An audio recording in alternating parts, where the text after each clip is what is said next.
interpellés pour le meurtre de deux jeunes randonneuses scandinaves dans les montagnes du sud du Maroc avaient selon Rabat prêté allégeance à l'organisation État islamique, EI, confirmant les suspicions des autorités marocaines, qui penchaient jeudi pour un acte terroriste.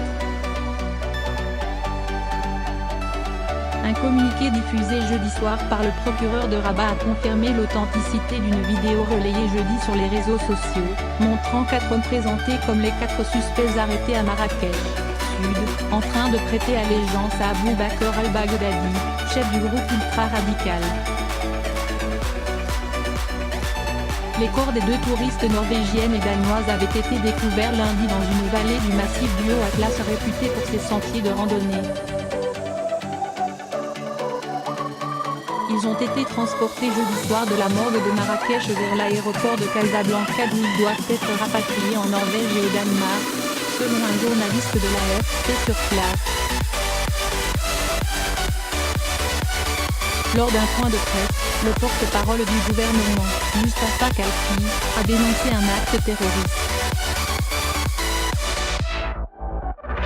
Le Maroc condamne vigoureusement ce crime odieux, a dit de son côté le chef du gouvernement Saad Eddine El Othmani.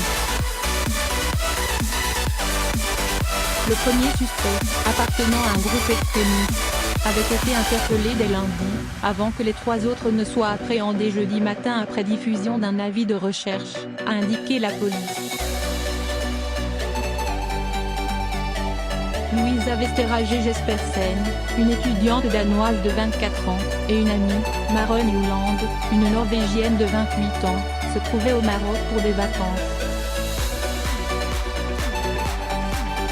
Leurs corps ont été découverts sur un site isolé où elles avaient planté leur tente pour la nuit, à 2 heures de marche du village d'Inlil, sur le chemin du mont Toubkal, le plus haut sommet d'Afrique du Nord. L'une d'elles a été décapitée, selon une source proche du dossier. À Copenhague, le Premier ministre danois Lars Løkke Rasmussen a dénoncé un crime bestial. La première ministre norvégienne Erna Solberg a condamné une attaque sur des innocentes dénuées de sens. À Rabat, le porte-parole du gouvernement marocain a souligné les efforts des services de sécurité en matière de lutte contre le terrorisme et salué ceux qui ont réussi en un temps record à arrêter les auteurs présumés du double meurtre. Depuis les attaques suicides à Casablanca, 33 morts, en 2003 et à Marrakech, 17 morts, en 2011, le Maroc a musclé son dispositif sécuritaire et son arsenal législatif, tout en renforçant l'encadrement du secteur religieux et la coopération internationale antiterroriste. Depuis 2011, il n'y a pas eu d'atteinte à la sécurité au Maroc. En 7 ans, c'est une performance vu le climat actuel de la région, a déclaré à l'AFP Abdelhak Bassou, ancien directeur central des services généraux marocains associé au centre de recherche Policy Center for the New South, basé à Rabat. Un attentat peut arriver partout, quelles que soient les mesures de sécurité et le degré de vigilance, a-t-il souligné.